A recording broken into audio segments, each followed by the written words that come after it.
नमस्कार food lovers, तुमचं स्वागत आहे आपल्या यूट्यूब चॅनलवर। तर आज आपण पाहणार आहोत हलवाई स्टाईल मोतीचूरचे लाडू।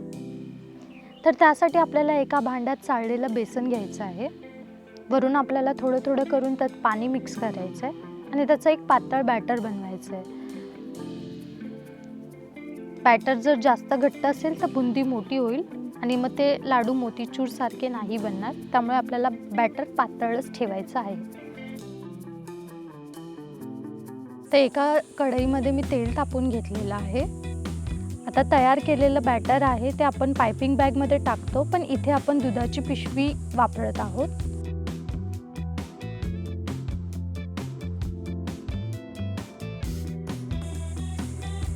आता बुंदी तयार करण्यासाठी आपल्याला दुधाच्या पिशवीला एक छोटंसं छिद्र करून घ्यायचं आहे। एकदम बारीक करायचं आहे, कारण की आपल्याला बुंदी एकदम बारीक हवी आहे त्यासाठी। आता गरम झालेल्या तेलामध्ये आपल्याला अशा प्रकारे प्रेशर देऊन हळूहळू बुंदी तेलामध्ये टाकायची आहे। आपल्याला जास्त वेळ बुंदीला तेलामध्ये नाही ठेवायचं आहे, नाहीतर बुंदी खूप कडक होते। आपल्याला बुंदी जास्त कुरकुरीत नाही करायची आहे, हलकी मऊ अशीच ठेवायची आहे, तरच लाडू सॉफ्ट बनतील। जास्त जर तळले आपण बुंदी तर त्या कडक होतात।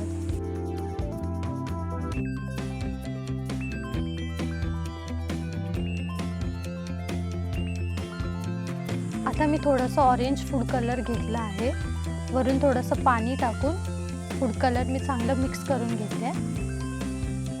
अशा प्रकारे आपल्याला फूड कलर तयार करायचा आहे। आवडीनुसार आपल्याला साखर घ्यायची आहे आणि तयार केलेला फूड कलर आपल्याला त्या साखरमध्ये टाकायचं आहे। इथे आपल्याला जास्त पाणी नाही टाकायचं आहे, आपली साखर वितळे इतकंच पाणी टाकायचं आहे। आपण जर इथे जास्त पाणी टाकलं तर बुंदी वळणाला येणार नाहीत, त्यामुळे आपल्याला तेवढंच पाणी टाकायचं जेवढ्यात आपली साखर विरघळेल। साखर विरघळून झाल्यावर आपल्याला गॅस बंद करून घ्यायचा आहे आणि तयार केलेली बुंदी आपल्याला साखरेच्या पाकामध्ये टाकून घ्यायची आहे आणि हलक्या हलक्या हाताने आपल्याला मिक्स करायची। जी मोठी मोठी बुंदी दिसतात त्याला आपण हलक्या हलक्या हाताने स्मॅश करू शकतो। आता आपल्याला गॅस चालू करायचा आहे आणि साखरेचं पाक बुंदी शोषून घेईपर्यंत आपल्याला हे मिक्स करून घ्यायचं आहे। इथे आपल्याला हलक्या हलक्या हाताने मिक्स करायचं आहे। अशा प्रकारे आपली बुंदी तयार होईल। अजूनही इथे थोडं थोडं पाणी आपल्याला पुन्हा याला मिक्स करायचं आहे। तर अशा प्रकारे बुंदीने पाणी शोषून घेतलेले आहे।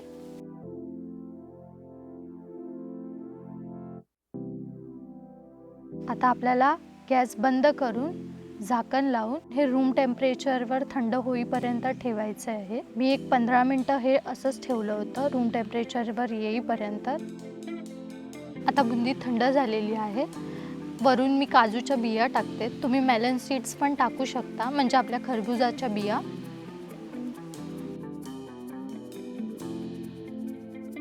आता मी मिश्रण मिक्स करून घेते हलक्या हाताने। मिश्रण मिक्स करून झाल्यावर मी त्याचे लाडू तयार करून घेत आहे।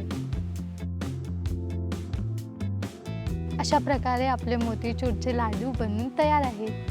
व्हिडिओ आवडला असल्यास व्हिडिओला लाईक, शेअर, सबस्क्राईब करायला विसरू नका।